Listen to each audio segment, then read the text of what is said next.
Hola amigos, ¿qué tal? Con ustedes Enrique Villanueva. Seguimos en la divulgación de un curso de milagros. Ya saben, encuentran nuestros videos en la página Hipnosis y Salud y al mismo tiempo pueden ustedes ahí mismo hacerse de otros materiales que tenemos a disposición. Ya saben, estamos tratando de dar seguimiento al curso de milagros en orden.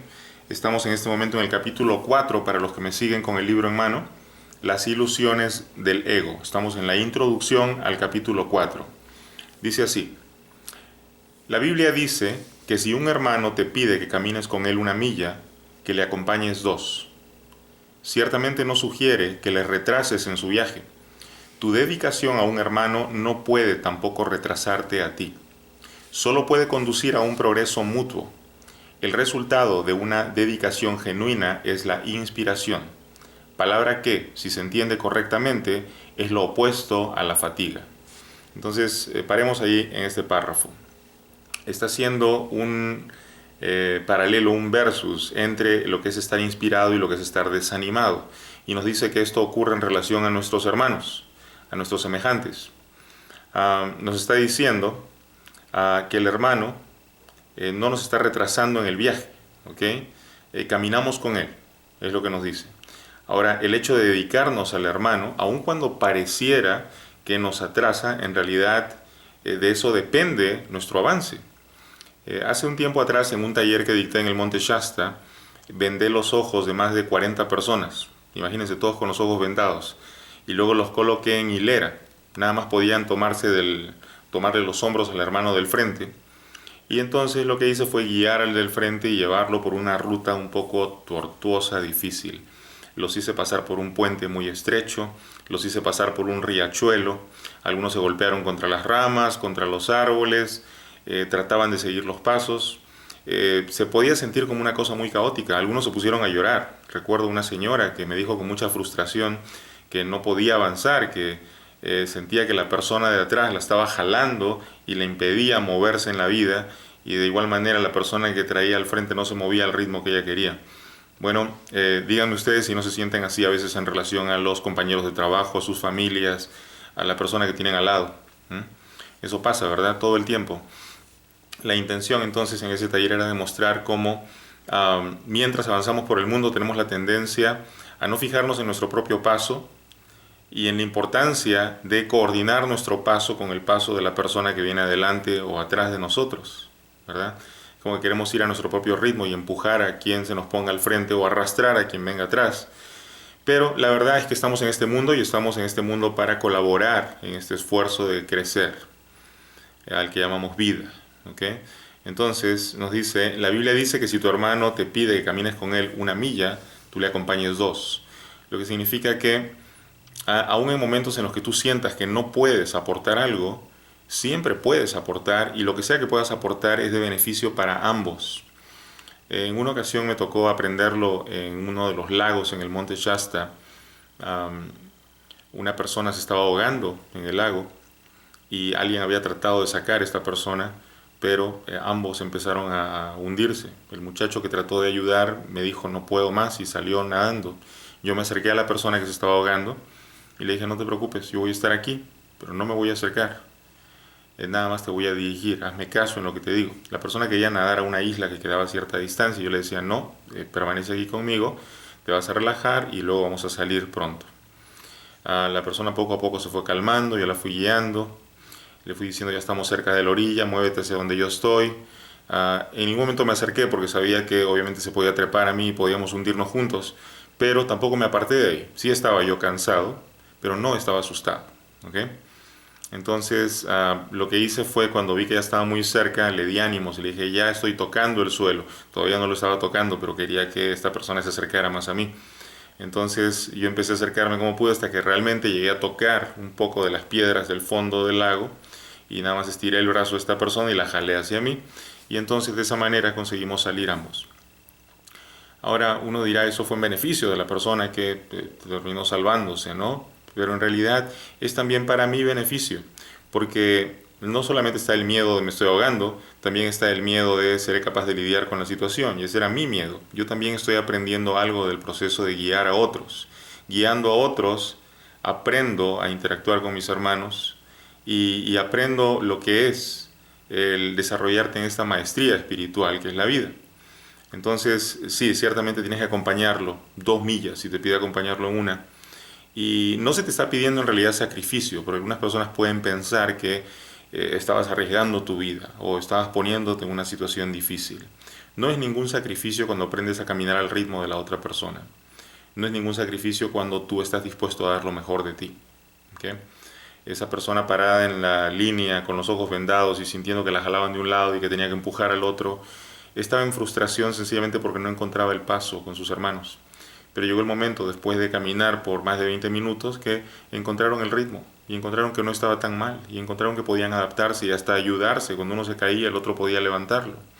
Entonces, busquemos ese punto de balance, ese punto de equilibrio en el que podemos animarnos en la ayuda al otro y no desanimarnos, que podemos inspirarnos en sentir el ritmo de nuestro hermano en lugar de perder la vitalidad o la fuerza o sentirnos apáticos frente a la situación. Fíjense lo que dice acá: tu dedicación a un hermano no puede tampoco retrasarte a ti. O sea, no es cierto que por dedicarme a él estoy perdiendo tiempo, por tratar de salvarlo me voy a ahogar. No, eso no es verdad. Dice, solo puede conducirte a un progreso mutuo, porque hay gran crecimiento en dedicar este espacio para ayudar a otros. ¿Por qué otro motivo haría yo estos videos? Si no es porque tengo la intención de comunicar este mensaje, porque creo que tiene una utilidad enorme el compartirlo, ¿verdad? Si yo no sintiera esto, entonces, ¿qué me importaría el progreso de quién? Estaría yo perdiendo tiempo haciendo estos videos, ¿verdad? Dice, el resultado de una dedicación genuina es la inspiración. Palabra que, si se entiende correctamente, es lo opuesto de la fatiga. ¿Qué es estar inspirado? Si ustedes separan las palabras, sería estar en espíritu. Eso es lo que es estar inspirado. Y te dice que es lo opuesto del cansancio, de la fatiga. En algún momento el curso de milagros afirmó que la fatiga, el cansancio, en realidad es un estado mental. Dice que el cuerpo no tiene límites a la posibilidad de acción y que solamente sigue las pautas de lo que tu mente dice. O sea que para poder realmente estar cansado, tú tienes que haber aceptado en tu mente el cansancio. Y también he oído de personas que están en el límite físico del esfuerzo, como un amigo que estaba haciendo el servicio militar en España, y yo le preguntaba, ¿qué aprendiste de eso? Y él me decía, aprendí que cuando pensé haber llegado a mi límite, aún tenía un largo, largo trecho por recorrer. ¿Sí? Entonces la mente en realidad no tiene límites y el cuerpo solamente se adapta a ello. Entonces la fatiga es lo opuesto de la inspiración. ¿Okay? Y luego nos dice, estar fatigado es estar desanimado. Nuevamente, si separamos las palabras, desanimado es estar sin ánima, sin alma, sin energía. Mas estar inspirado es estar en el espíritu. Luego nos dice, ser egocéntrico es estar desanimado, o sea, tener nuestro centro en el ego, sentir que el ego es nuestra columna vertebral. Eso es estar sin ánima, sin alma, eso es habernos perdido. Mas estar centrado en sí mismo, o sea, en el ser, en el buen sentido de la expresión, es estar inspirado o en el espíritu. Los verdaderamente inspirados están iluminados y no pueden morar en las tinieblas. Entonces, si yo me animo a mí mismo, si yo me inspiro, si yo me muevo en la dirección de lo que quiero, eso está garantizando que yo estoy avanzando hacia la luz. Yo sé que uno quisiera pensar, y por los videos que hemos hecho antes cuando hablamos del conocimiento, decimos que el conocimiento es estático, no cambia. El conocimiento está en el cielo, es en el instante en el que fuimos creados. Decimos que la percepción es propia de este mundo y la percepción es cambiante. Y decimos que en las condiciones ideales deberíamos nosotros tener conocimiento y no percepción, pero mientras estemos en el mundo tenemos percepción. Y lo que debemos hacer es llevar nuestras percepciones a la luz todo el tiempo. Entonces, si nos vamos a invitar al cambio, el cambio nos debe llevar hacia la luz, hacia allá es a donde debe conducirnos y no a otro lugar. Entonces, por eso acá nos habla de los verdaderamente inspirados están iluminados y no pueden morar en las tinieblas, porque la elección que hacen es siempre por cambiar en la dirección de la luz. ¿Okay? Dice, puedes hablar desde el espíritu o desde el ego, según elijas. Recordemos que el ego es tu mente ignorante, tu mente llena de miedo que quiere mantenerse en separación de su origen creador, o quiere mantenerse separado de lo que es similar a ella, en este caso de tus hermanos. ¿Sí? Entonces esa es la mente del ego. Te dice, puedes hablar desde el espíritu, que es toda unidad, o puedes hablar desde el ego, según elijas. Si hablas desde el Espíritu, es que has decidido acatar las palabras, detente y reconoce que yo soy Dios. Esta frase se encuentra en las Escrituras, ¿ok? Y está hablando básicamente del conocimiento de Dios. Parece una contradicción, ¿no? Porque estamos hablando de que tenemos que tomar una elección y movernos en la dirección de lo que es real, de la luz. Y al mismo tiempo te dice que elijas esto, detente y reconoce que yo soy Dios. No es un detenerte físico en la materia, no es un detener los cambios, es un detén el fluir de tu pensamiento que te lleva hacia las tinieblas y reconoce de que la luz es lo único real. Reconoce que solamente Dios es posible. Reconoce que solamente su voluntad se hace aquí en la tierra como en el cielo. Esa clase de detente es a lo que nos está inspirando esta frase. Detente y reconoce que yo soy Dios. Estas son palabras inspiradas porque reflejan conocimiento, ¿ok? Por eso el detente. El conocimiento no busca más allá. Pero luego dice, si hablas desde el ego, estás renegando del conocimiento en vez de ratificándolo. Y por lo tanto estás desanimándote. ¿Qué significaría hablar desde el ego? El ego habla de separación. ¿Okay? Entonces yo desde la separación, yo diría, yo soy mejor que tú, porque tú actuaste de tal manera y yo actué de esta otra. Entonces me afirmo en las diferencias que existen entre nosotros y me afianzo en la idea de separación. Por lo tanto yo soy un ego y tú eres otro ego. No nos tocamos, ¿no? En ese sentido, la vida pierde sentido. Sí, literalmente. Porque yo estoy pretendiendo que todos los recursos deben venir hacia mí. ¿Okay? Pero también estoy en el temor de que los recursos puedan ir hacia ese otro ego, de modo que yo pierda en el proceso. Cuando él gana, yo pierdo. Cuando yo gano, él pierde. Y así vivimos en este conflicto constante. Es como estar en un campo de batalla. ¿Cómo no vas a estar desanimado? Todo el tiempo estás sin energía y estás fatigado de mantener la guerra como un estado de conciencia que es vigente para ti. Todo el tiempo estás ahí en ese conflicto y en ese miedo. Naturalmente te vas a fatigar. Naturalmente te vas a desanimar. Eso es estar en la mente egoica. Luego dice, no te embarques en viajes inútiles, pues ciertamente no llevan a ninguna parte. Puede que el ego los desee, pero el espíritu no puede emprenderlos, porque nunca está dispuesto a apartarse de sus cimientos. Y pone cimientos con mayúscula, porque representa la voluntad de Dios. Esos cimientos son tu origen. Entonces, en cada ocasión en la que tú haces un viaje, apartándote de tu Padre, de tu origen creador, tú estás desanimándote. Y en cada ocasión en la que emprendes un viaje orientado por el Espíritu, entonces ese viaje te conduce de retorno y te llevas contigo a todos tus hermanos también. Entonces tú me puedes decir, me voy de viaje a Magonia, ok, y yo te pregunto, ¿qué es lo que vas a conseguir allá? Y tú me dices, no lo sé, pero todo el mundo quiere ir para allá. Ok, ¿qué es lo que el Espíritu te indica en este caso? ¿No? Porque lo que la mayoría dice no necesariamente es lo que representa ganancia para ti. Un filósofo contemporáneo decía en una de sus poesías, come excremento, 4 millones de moscas no pueden estar equivocadas, ¿verdad? Piensen en eso. Es por la cantidad, es porque todo el mundo sigue un gol que yo también debería seguirlo. O sea, si me dicen que todos deben saltar del puente, yo salto también. Hay viajes que ciertamente son inútiles, ¿ok? Entonces, ¿por qué dejarme llevar por esos viajes que apuntan hacia la separación?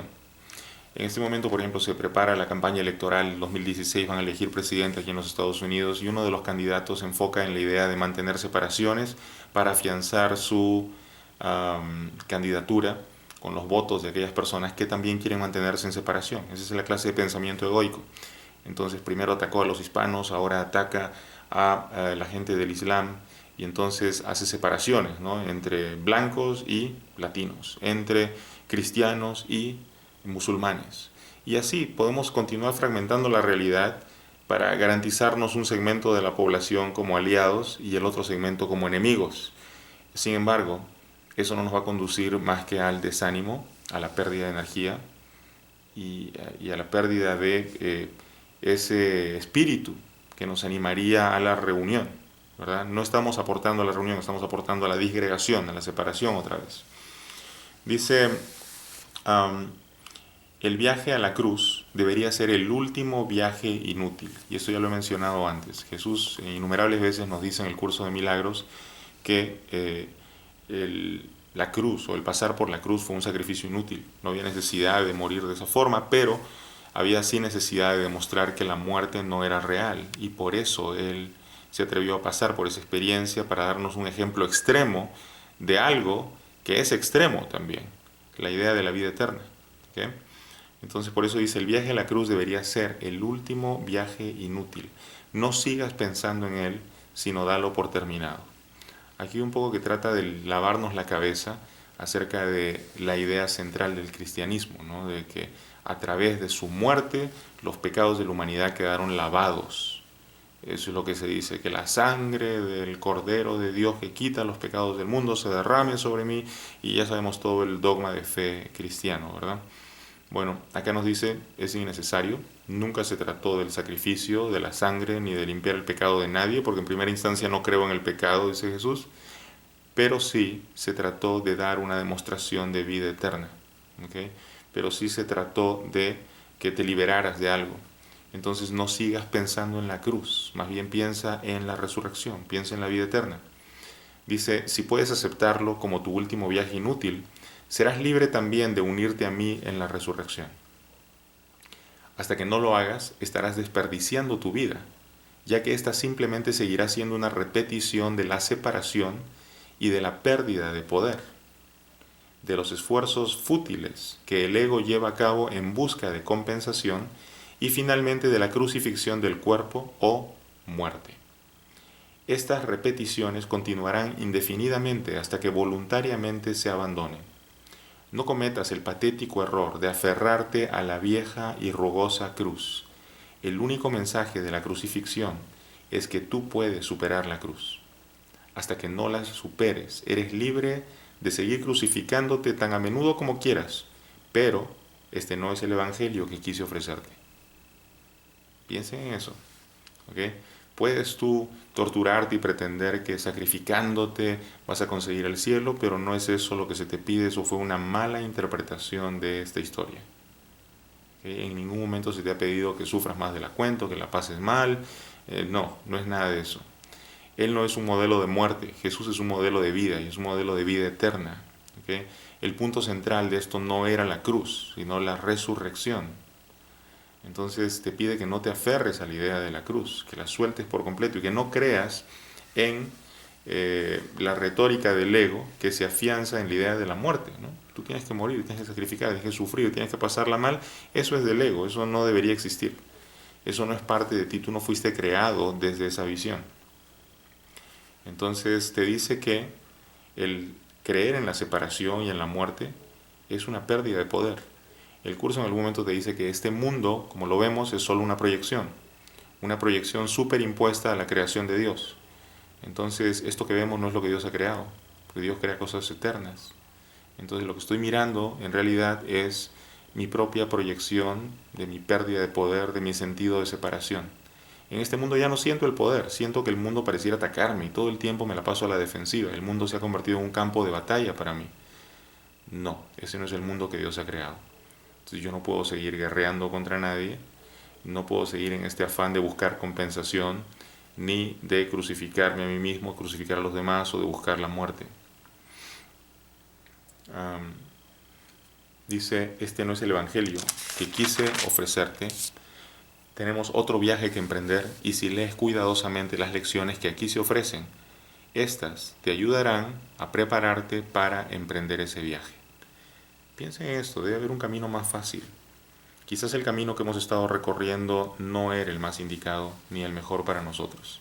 Acá se nos ofrece otra vía, una vía alternativa, una vía más sencilla, una vía en la que tú recuperas tu poder, en la que te sientes otra vez en unidad con tu Creador, en donde te das cuenta de que la separación no puede haber sido real, que quizás todavía sigues en el cielo, solamente que no te habías percatado de eso.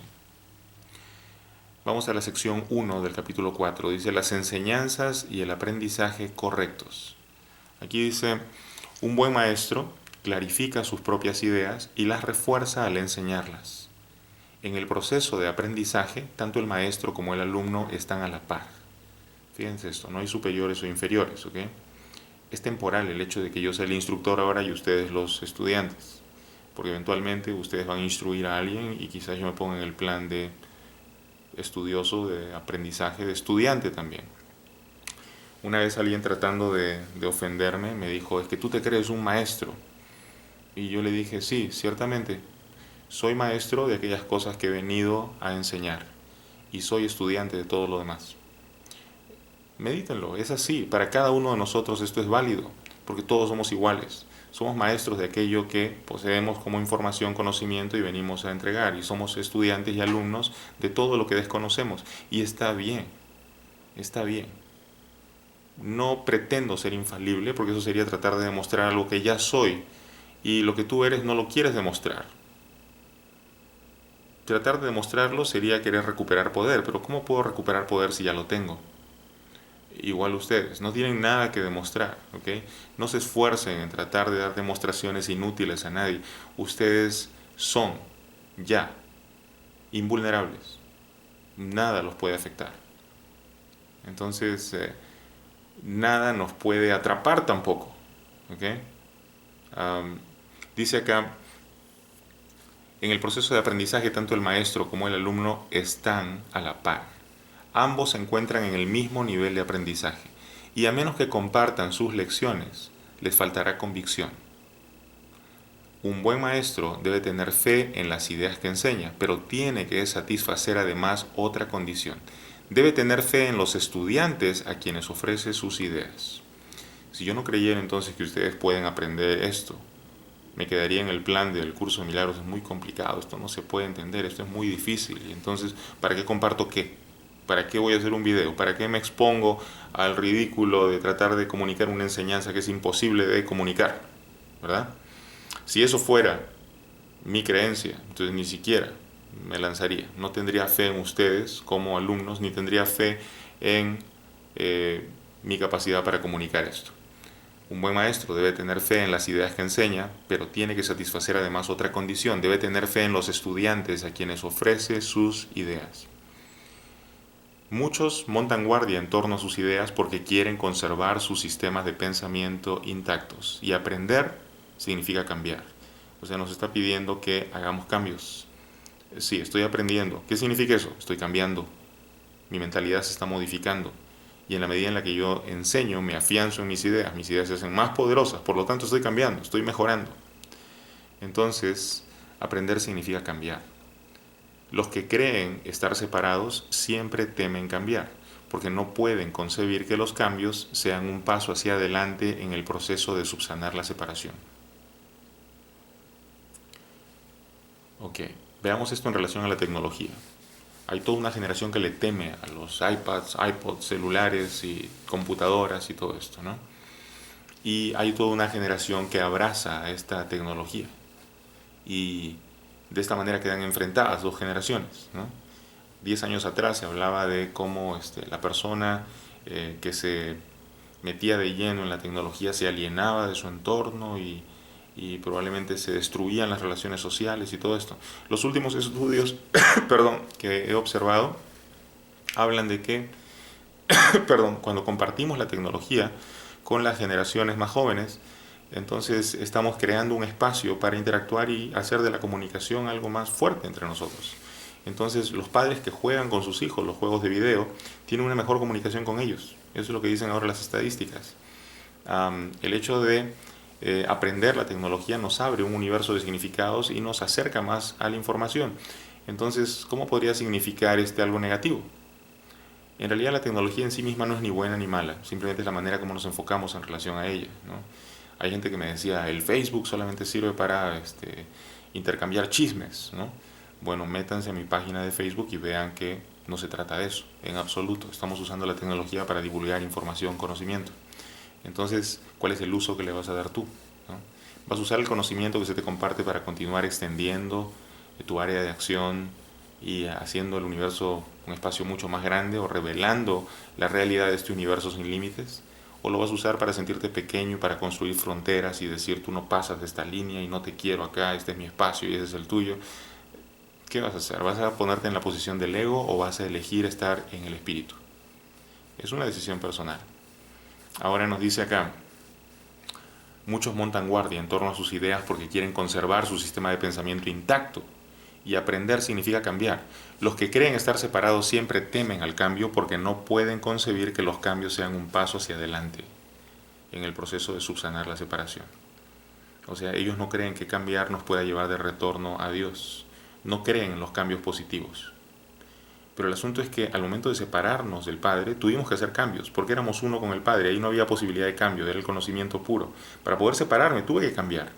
Ahora que ya cambié, no me queda otra alternativa más que cambiar hacia lo positivo para poder retornar al no cambio. Parece un trabalengua, pero no lo es. Necesito yo darme cuenta de que el temor que siento del cambio es porque originalmente el cambio me llevó a separarme de mi origen. Ajá, el cambio fue lo que me llevó a separarme de mi origen. Yo cambié mi estado. Ok. Si tuve que cambiar para separarme del origen, entonces ahora tengo que cambiar para retornar al origen. ¿Sí? Suena más lógico ahora, ¿verdad? Entonces dice, siempre los perciben como un paso hacia una mayor separación, los cambios, debido a que la separación fue su primera experiencia de cambio, lo que les estoy diciendo ahorita. Dice, crees que si no permites ningún cambio en tu ego, alcanzarás la paz. Esta marcada confusión solo puede tener lugar si sostienes que un mismo sistema de pensamiento puede erigirse sobre dos cimientos distintos. Nada puede llegar al espíritu desde el ego, ni nada puede llegar al ego desde el espíritu. Es como decir que las sombras pudieran iluminar algo. O sea, no tiene lógica, ¿verdad? O que la luz pudiera oscurecer algo. Son dos sistemas completamente diferentes. Entonces, uno cancela al otro. De la misma manera, entonces, el sistema de pensamiento del ego y el sistema de pensamiento del espíritu no pueden compaginar. ¿Okay? Están en diferentes planos. Entonces, nos dice, no puedes llegar al espíritu desde el ego, ni nada puede llegar al ego desde el espíritu. El espíritu no puede ni reforzar al ego, ni aminorar el conflicto interno de este. El ego en sí es una contradicción. Tu falso ser y el ser de Dios están en oposición, y lo están con respecto a sus orígenes, rumbos y desenlaces. Son fundamentalmente irreconciliables porque el espíritu no puede percibir y el ego no puede gozar de conocimiento. No están, por lo tanto, en comunicación, ni jamás lo podrán estar. El ego, sin embargo, puede aprender aun cuando su hacedor esté desencaminado. Este, no obstante, no puede hacer que lo que fue infundido con vida sea completamente exánime. O sea que el ego, aun cuando no tiene una vida real y quisiera acabar con la vida y mantener la separación de la vida eterna, creando esta muerte ficticia, la muerte de la imagen, la muerte del cuerpo físico, aún así te dice, no puede extinguir completamente la vida. No puede hacer que lo que fue infundido con vida sea completamente sin vida o exánime. ¿Por qué? Porque él no creó la vida. ¿Cómo podría extinguirla? Puede ignorarla un rato, pero no extinguirla. Entonces tú puedes decir, tengo miedo de la muerte. Ok, probablemente porque desconoces lo que significa ese paso.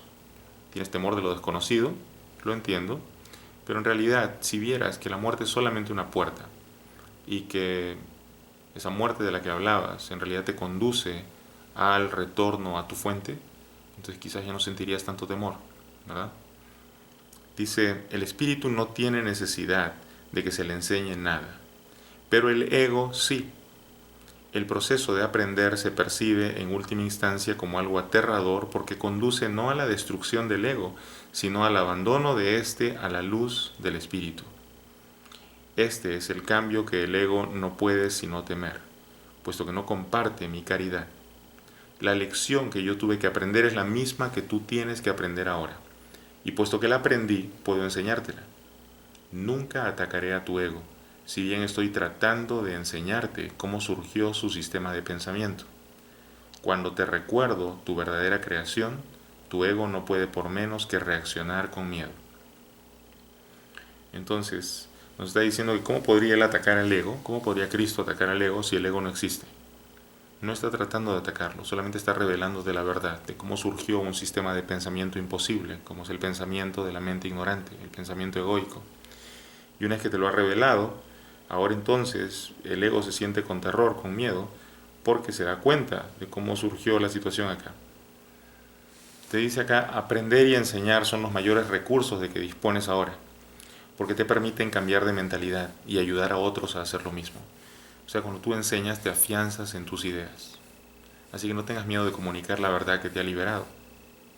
Siempre va a haber gente que se va a sentir en terror cuando la escuche, pero solamente aquellos que han vivido en las tinieblas le temen a la luz. Hasta por ellos, tú sigue brillando, sigue comunicando la luz que te ha liberado. De eso se trata. Negarte a cambiar de mentalidad no conseguiría probar que la separación no ocurrió. O sea, si te quieres quedar estático pensando que eso te va a liberar, en realidad no va a conseguir probar que la separación no ocurrió, porque ya cambiaste para separarte de Dios. Ahora te toca cambiar positivamente para retornar a Dios. Entonces, negarte a cambiar de mentalidad no conseguirá probar que la separación no ocurrió. El soñador que duda de la realidad de su sueño mientras todavía está soñando, no está realmente sanando su mente dividida. Les ha pasado, ¿verdad? Que ustedes dicen, estoy soñando, este es un sueño. Ok, lo reconoces, pero ¿te has salido del sueño? Todavía estás en él. Bueno, el curso te dice que esto de acá también es una forma del sueño. Entonces tu mente sigue dividida, aun cuando reconoces que estás soñando. Tú sueñas con un ego separado y crees en el mundo que se basa en él. Todo ello te parece muy real. No puedes deshacerlo sin cambiar de mentalidad al respecto. O sea, te dice que es una mentalidad separada lo que fabricó un mundo como este. Y es un cambio de mentalidad lo que va a permitir que tú retornes a lo real, al mundo de Dios, al cielo. ¿Eh? Dice, si estás dispuesto a renunciar al papel de guardián de tu sistema de pensamiento y ofrecérmelo a mí, yo lo corregiré con gran delicadeza y te conduciré de regreso a Dios. Es lo que nos está diciendo Cristo, el Espíritu Santo acá. Ok, entonces, mi sistema de pensamiento no ha funcionado. Por favor, ayúdame a corregir esto. Ayúdame a pensar de manera adecuada. El otro día una persona me puso en problemas, me mandó un texto un poco agresivo y obviamente el ego reacciona y quiere responder con ataque y mandarle otro texto peor, ¿verdad? Pero entonces dije, por favor, ayúdame a comprender esta situación, cambia mi mentalidad de modo que el mundo pueda cambiar. Y entonces sentí que debía meditar, cerrar los ojos y lo primero que me vino a la mente fue esta persona. ¿Y qué hice en ese momento? Dije, voy a darle lo mejor de mí. Empecé a sentir que salía amor de mí, envolví a esta persona, empecé a desearle lo mejor, le deseé que saliera rápidamente de sus circunstancias, que se sintiera feliz todo el tiempo, que estuviera saludable. Y mi mente quería decir lo contrario, mi mente quería decir, no, atácalo, te dijo esto. Y no, le doy más luz, más amor, quiero que estés bien. La garantía de que yo esté bien es que tú estás bien y el mundo va a ser mejor cuando tú estés feliz y yo te deseo esto y te deseo lo otro. Y así voy envolviendo a esta persona. ¿Hasta cuándo? Hasta que de pronto experimento la paz. Digo, de corazón le estoy deseando esto. Ya no siento deseos de atacarlo. Eso es parte del cambio de mentalidad a la que el curso de milagros nos está invitando. Si yo lo puedo hacer, y yo soy igual a ustedes, ustedes también lo pueden hacer. ¿Cómo podría ser que no? Tenemos exactamente los mismos recursos. Compartimos exactamente la misma mente. Esta es la mente del Dios Hijo. No es cierto que yo entienda cosas mejor que ustedes. Si ustedes me están escuchando y están entendiendo lo que digo, somos de una misma mente. Entonces sí se puede hacer. ¿Eh? Dice, todo buen maestro espera impartir a sus estudiantes tanto de lo que él mismo ha aprendido que algún día dejen de necesitarle. Este es el verdadero y único objetivo del maestro. Es imposible convencer al ego de esto porque va en contra de todas sus leyes. Pero recuerda que las leyes se promulgan para proteger la continuidad del sistema en que cree el que las promulga. Es natural que el ego trate de protegerse a sí mismo una vez que lo inventaste, pero no es natural que desees obedecer sus leyes a menos que tú creas en ellas. El ego no puede tomar esta decisión debido a la naturaleza de su origen, pero tú puedes tomarla debido a la naturaleza del tuyo. Ok, entonces tú creaste al ego y ahora el ego quiere construir sus leyes para protegerse a sí mismo. No se vale. Cambia las leyes. No te han beneficiado, cámbialas. Es como el tema de las leyes aquí en los Estados Unidos de inmigración. Ok, llegaron ahora millones de migrantes que ya están aquí, más de 50 millones de inmigrantes en los Estados Unidos, 12 millones probablemente hispanos. Sin documentos, ok, viene un cambio. Y Y ustedes dirán, pero las leyes están dadas para que esas personas no se queden aquí, no reciban beneficios y bla, bla, bla, bla, bla. Bueno, es tiempo de cambiar las leyes. Igualdad para todos, beneficios para todos. Estas personas están pagando impuestos, estas personas están dando trabajo, agilizando la economía de todos los estados fronterizos. Es tiempo de hacer cambios. Es tiempo. Dice, los egos pueden chocar en cualquier situación. Podemos no estar de acuerdo en esto que les acabo de decir. Pero es imposible que el espíritu choque en absoluto. O sea, en el plano de lo real no hay posibilidad de que estemos en conflicto. Porque lo único que puede estar en conflicto es el ego, que se siente separado. ¿Okay? En el plano del espíritu somos lo mismo. Entonces, por ejemplo, yo puedo estar en rechazo del señor Trump, diciendo que él está separando a los musulmanes de los cristianos, y puedo estar atacando su candidatura, y yo también me mantengo en separación de él. ¿Se dan cuenta? Mi ego se separa de él. ¿Quién sabe? Y él está usando todo esto como una propaganda para conseguir la mayor cantidad de votos, hacerse de presidente, y quién sabe, dar la reforma a las leyes de inmigración y hacer una serie de cambios que ahorita pareciera que no los va a hacer, porque él, su primer foco de atención es conseguir llegar a la presidencia. No estoy diciendo que sea el mejor candidato para nada, solamente les digo que no estamos conscientes de la intención o la voluntad en la cabeza de otra persona, y lo mejor que podemos hacer es no juzgar, porque cualquier forma de juicio es condenar. Entonces, si bien podemos señalar las ideas que no están correctas y tomar una elección respecto de las ideas, lo que no podemos hacer es elegir apartarnos o rechazar u odiar a nuestro hermano. Eso no. Entonces dice acá, enseñaré contigo y viviré contigo si estás dispuesto a pensar conmigo, pero mi objetivo será siempre eximirte finalmente de la necesidad de un maestro. O sea, fíjense, ni siquiera nos está diciendo, yo soy tu maestro, sígueme. No, te está diciendo, yo soy tu guía y te voy a guiar hasta que no necesites de mi guía. ¿Okay? Eso es todo. Dice, esto es lo opuesto al objetivo del maestro que se deja guiar por el ego. A este solo le interesa el efecto que su ego puede tener sobre otros egos, y por consiguiente interpreta la interacción entre ellos como un medio de conservar su propio ego. Yo no podría dedicarme a enseñar si creyese eso, y tú no serás un maestro dedicado mientras lo creas. O sea que no se trata de generar dependencias. No es como que, oh, Enrique es el maestro de este grupo virtual de miles de estudiantes que están siguiendo el curso de milagros en todo el planeta y deben adorarlo a Enrique y ponerle un altar y todo esto. No se trata de eso. Y ustedes dirán, pero acá tienes un altar acá atrás. Bueno, vamos a decir que este altar es una especie de ancla para mí. Me recuerda todos los días que tengo que dedicarme a ciertas cosas, que tengo que poner mi atención en mi voluntad, en aquello que me eleva. Es solamente un recordatorio, no es un sistema de adoración para mí. ¿Cómo lo sé? Porque soy capaz de destruir cualquiera de estas cosas sin problema y comprar otra. ¿Okay? Si yo me aferrara a un objeto, un elemento físico, se estaría diciendo que lo físico tiene la importancia mayor, y no, es el espíritu que me anima, que está en mí, no es el altar en sí mismo. Es el respeto y admiración que siento por mi hermano, ahí el de la barba, pero no es que yo lo adore. Adoro al Creador, a mi origen. Por mi hermano siento un enorme respeto y amor, ¿no? Entonces, yo sé, a algunos les choca esto, sobre todo aquellos que se dicen cristianos de hueso colorado, ¿no? Que están muy enraizados en la idea de un Salvador y Redentor, cuando el Cristo de un curso de milagros nos dice, tu Salvador es tu hermano, es el que está ahí al frente, en él está Cristo. Despierta en amor hacia tu hermano, sálvalo para que encuentres la salvación, perdónalo para que reconozcas que ya has sido perdonado. Eso se me hace mucho más válido, más práctico, más lleno de vitalidad. Eso me inspira, me mueve a actuar, no me desanima, me inspira, me llena del espíritu para continuar haciendo esto. ¿Sí? Dice, se me percibe constantemente como un maestro al que hay que exaltar o rechazar, pero yo no acepto ninguna de esas dos percepciones de mí mismo. No acepto ninguna de esas dos. ¿Ok? Entonces vamos a dejar allí, no hemos terminado todavía la sección 1, pero se ha hecho un poco largo. Vamos a dejar entonces esto aquí para continuar en la próxima clase desde la página 60 del libro de texto de un curso de milagros. Si tienen preguntas en relación a lo que hemos desarrollado el día de hoy, por favor las plantean, las escriben allí mismo.